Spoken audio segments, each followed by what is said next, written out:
네, 철도 파업이 오늘로 23일째를 맞았습니다. 이는 3년 전 역대 최장기 파업 기록과 같은 건데요.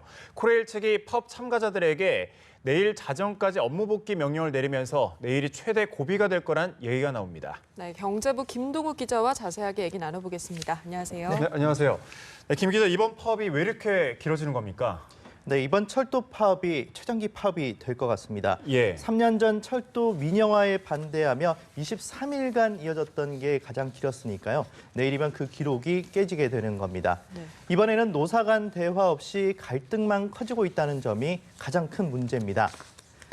그럴 수밖에 없는 게 노조가 요구하는 성과 연봉제 도입 철회가 가장 큰 쟁점인데 중간 절충점이 없기 때문입니다. 예. 노사 양측 모두 초반부터 장기전을 준비하는 모습을 보였는데요.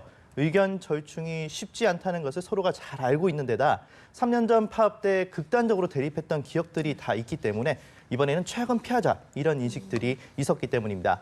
이에 따라 코레일은 초반부터 빠르게 대체 인력을 모집하기 시작했고 노조도 과격시보다는 대국민 선전전을 자신을 통해서 자신의 주장을 펼치고 있습니다. 네. 이와 함께 정치권이 올해는 철도 파업에 적극적으로 개입하지 않고 있다는 점도 파업 장기화에 영향을 미쳤다는 분석이 나옵니다.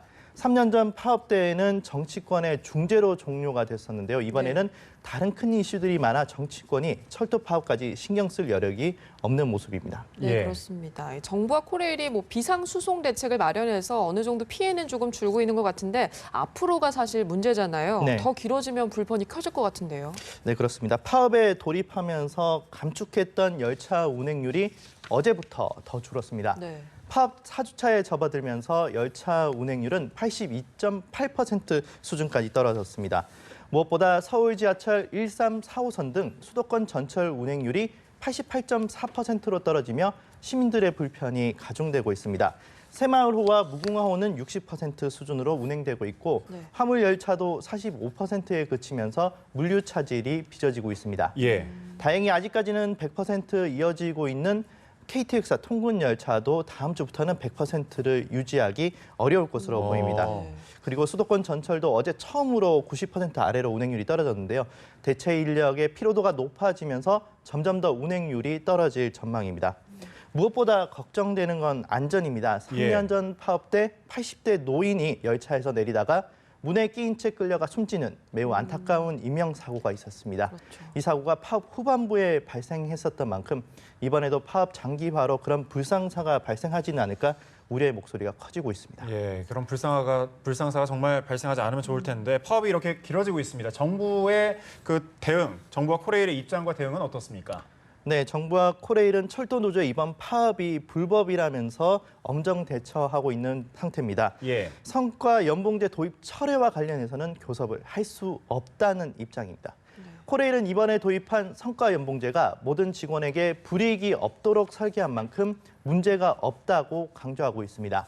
코레일은 파업 참가자들에게 20일 자정, 그러니까 내일까지죠, 업무에 복귀하라는 최종 업무 복귀 명령을 내린 상태입니다. 예. 그때까지 복귀하지 않으면 향후 징계 절차나 사법 처리 등에 반영한다는 방침입니다.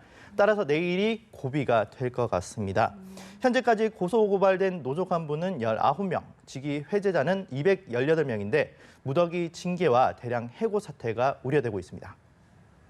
불법 파업에 참가한 핵심 주동자 182명에 대하여 출석 요구서를 발부하고 사실 확인 및 징계 절차에 착수하였습니다. 네, 철도 노조 입장에서는 이런 반응에 대해서 할 말이 많을 것 같은데 어떤 반응을 보이고 있습니까? 네, 코레일이 파업 주동자 등에 대해서 본격적으로 징계하겠다고 나서자 철도 노조는 정당한 파업이라며 강하게 맞서고 있습니다. 네. 철도 노조 김영훈 위원장은 어제 서울 용산구 철도회관에서 기자간담회를 열고 정당한 파업에 대체 근로 인력 투입 등 부당 노동 행위를 자행하고 파업 노조원들의 징계 절차에 착수한 사측과 이를 공모한 자 모두 사법 처리를 의뢰하겠다고 말했습니다. 또 코레일이 규정과 절차를 제대로 지키지 않은 채 대체 인력을 투입하면서 철도 안전을 위협하고 있다고 목소리를 높이고 있습니다. 단순히 파업을 무력화시키는 걸 넘어서 계속되는 사고와 미숙한 운행으로 시민들을 불안에 떨게 하고 있습니다. 네, 얘기를 들어보니까 좀 대화가 쉽지는 않을 것 같은데 철도 외에 최근에 일부 그 파업을 중단한 곳도 있어서 이제 좀 분위기가 나아지는가 했는데 다른 곳은 이제 또 상황이 악화되는 또 모습이에요.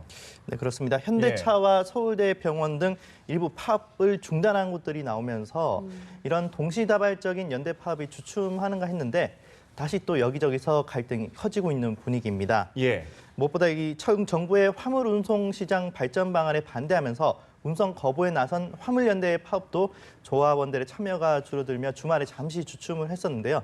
남은 파업 동력을 부산항 신항에 집결하고 고공농성 카드까지 내놓으면서 다시 장기화 조짐을 보이고 있습니다. 예.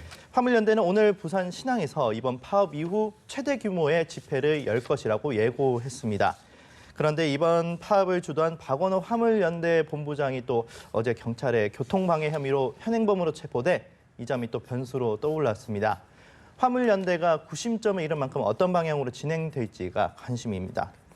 또 철도 파업과 함께 연대 파업에 돌입했다가 지난달 말 파업을 중단한 지하철 노조도 다시 파업에 들어갈 채비를 하고 있습니다. 예. 서울 지하철 노조는 오늘 임단협 결렬을 이유로 하루 경고 파업을 벌이기로 했습니다. 네. 부산 지하철 노조는 임단협에 진척이 없으면 오는 21일 2차 파업을 하겠다고 또 예고를 한 상태입니다. 네.